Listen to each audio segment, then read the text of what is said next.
Coba deh, bayangin Indonesia sekarang. Di satu sisi, kita pasti lihat ya mimpi-mimpi besarnya. Visi masa depan yang gemilang, penuh kemajuan. Tapi kalau kita lihat lebih dekat, di sisi lain ada kenyataan yang ya jauh lebih rumit, penuh tantangan yang harus kita hadapi hari ini juga.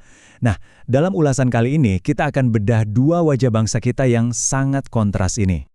Jadi pertanyaan gedenya Dini, dengan semua potensi yang kita punya, bener nggak sih Indonesia ini lagi di jalan yang tepat buat jadi raksasa ekonomi dunia?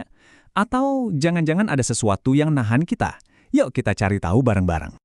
Oke, kita mulai dari yang bagus-bagusnya dulu ya. Kita lihat sisi optimisnya. Pemerintah kita tuh udah nyiapin cetak biru yang luar biasa ambisius untuk masa depan bangsa ini.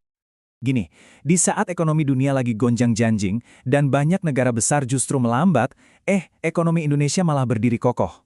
Dan ketahanan ini tuh bukan sekedar angka loh, ini jadi fondasi dari semua mimpi besar yang bakal kita bahas sebentar lagi. Dan coba deh lihat data ini. Di antara negara-negara G20, negara-negara kuat di dunia, pertumbuhan ekonomi kita ada di urutan ketiga. Kita cuma kalah dari India sama Tiongkok. Ini bukan pencapaian kecil loh. Ini nunjukin kalau mesin ekonomi kita tuh lagi ngebut.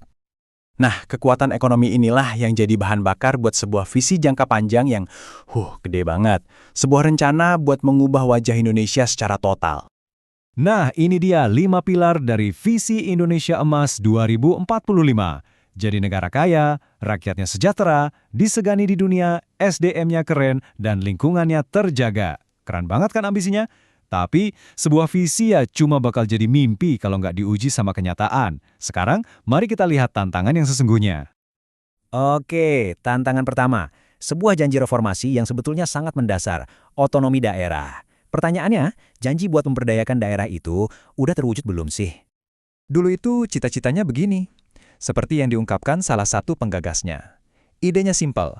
Biarkan pemerintah pusat fokus sama urusan besar, sementara daerah diberi kebebasan buat berinovasi dan membangun dari bawah. Tapi, apa yang terjadi di lapangan? Ada jurang yang lebar antara mimpi dan kenyataan. Bukannya jadi mandiri, banyak daerah malah merasa kayak diikat sama aturan dan kebijakan anggaran dari pusat. Semangat inovasi di daerah jadi kayak, meredup gitu. Sekarang kita pindah ke tantangan kedua, sesuatu yang kayaknya udah jadi penyakit kronis yang menggerogoti fondasi negara kita, korupsi.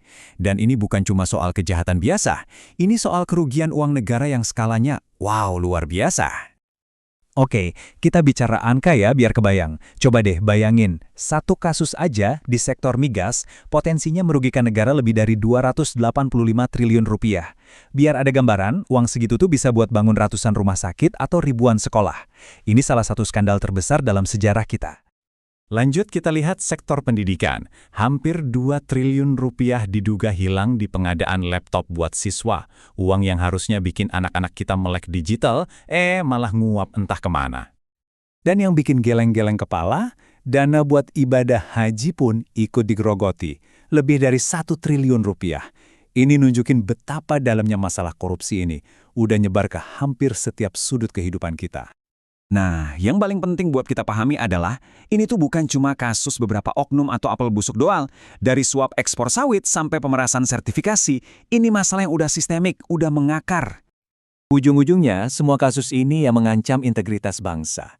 Dan tentu saja ngerusak mimpi ekonomi besar yang kita bahas di awal tadi. Uang yang harusnya buat pembangunan malah hilang. Oke, tantangan besar ketiga, ini terjadi di ranah hukum, di mana ada upaya buat menulis ulang aturan main yang paling fundamental di negara kita. Pusat perdebatannya adalah RKUHP. Gampangnya gini, ini tuh kayak buku aturan buat polisi, jaksa, dan hakim. Nah, aturan yang lama ini udah kita pakai selama 44 tahun, jadi kebayangkan, ini perombakan total.